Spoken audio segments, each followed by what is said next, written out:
Super star ரஜினிகாந்தும் கமல்ஹாசனும் பல வருஷங்களாக தமிழ் சினிமாவில் இருந்துட்டு வராங்க. இவங்க 2 பேரும் மிக பெரும் ஜாம்பவான்களாக இன்று வரை தமிழ் சினிமாவை ஆட்சி செஞ்சுட்டு வராங்க. அப்படி சூப்பர் ஸ்டார் ரஜினிகாந்துக்கு கடைசியாக ரிலீஸ் ஆன திரைப்படம் வேட்டையன். இந்த படம் கலவையான விமர்சனங்களை பெற்றாலும் ஓரளவுக்கு சுமாரான வரவேற்பு பெற்றது. இன்னைக்கு கமல்ஹாசனோட தக் லைஃப் படம் ரிலீஸ் ஆகியிருக்கு. இந்த படம் இப்போ மோசமான ரெஃபரன்ஸை பெற ஆரம்பிச்சிருக்கு.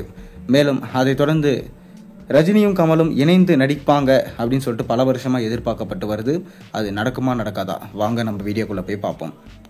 அதாவது ரஜினியும் கமலும் இணைந்து நடித்து பல வருடங்கள் ஆகிருச்சு.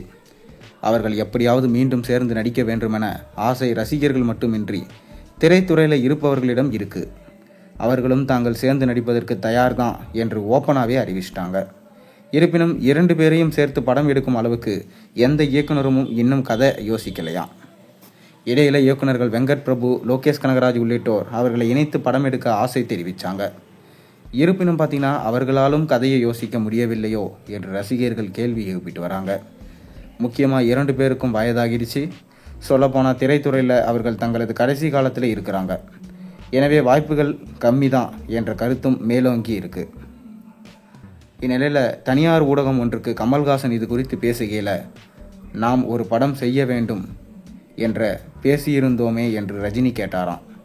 அதற்கு நான் அதை வெளியாட்கள் செய்யக்கூடாது, ஒன்று நீங்கள் தயாராகுங்க, இல்லை நான் தயாரிக்கிறேன் அப்படின்னு சொல்லியிருக்காராம். இதற்கு முன்னுதாரணமாக நானும் மணிரத்னமும் தக் லைஃப் செஞ்சுருக்கோம். ராஜ்கமல் நிறுவனத்தின் திறமையை ரஜினியிடம் நிரூபிக்க வேண்டும் அப்படின்னு சொல்லிட்டு சொன்னாராம். ஆனால் அவரோட திறமையை நிரூபித்தாரா? இல்லை. மணிரத்னம் இயக்கியிருக்க தக் லைஃப் தோல்வியில் தான் முடிஞ்சிருக்கு.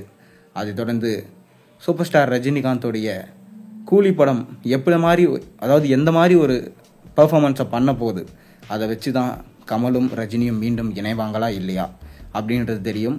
ஆனால் கண்டிப்பாக கமலும் ரஜினியும் இணைய போகிற படத்தை மணிரத்னம் அப்படி இல்லைனா லோகேஷ் கனகராஜ் இவங்க 2 பேரில் யாராவது ஒருத்தர் தான் எடுப்பாங்க அப்படின்னு சொல்லிட்டு பேச்சுகள் அடிபட்டு வருது. ஏற்கனவே பொன்னியின் செல்வன்லேயே இணைந்து நடிக்கிறதா இருந்தாங்க. ஆனால் காலத்தின் கட்டாயத்தால் நடிக்க முடியாமல் போயிடுச்சு. இப்போ அதற்கான வாய்ப்புகள் வந்திருக்கு. பொறுத்திருந்து பார்ப்போம். நீங்கள் உங்கள் கருத்துக்களை மறக்காம கீழே கமெண்ட்டில் சொல்லுங்கள். மேலும் சேனலுக்கு சப்ஸ்கிரைப் பண்ணி லைக் பண்ணுங்கள், பெல் ஐக்கனை ப்ரெஸ் பண்ணுங்கள்.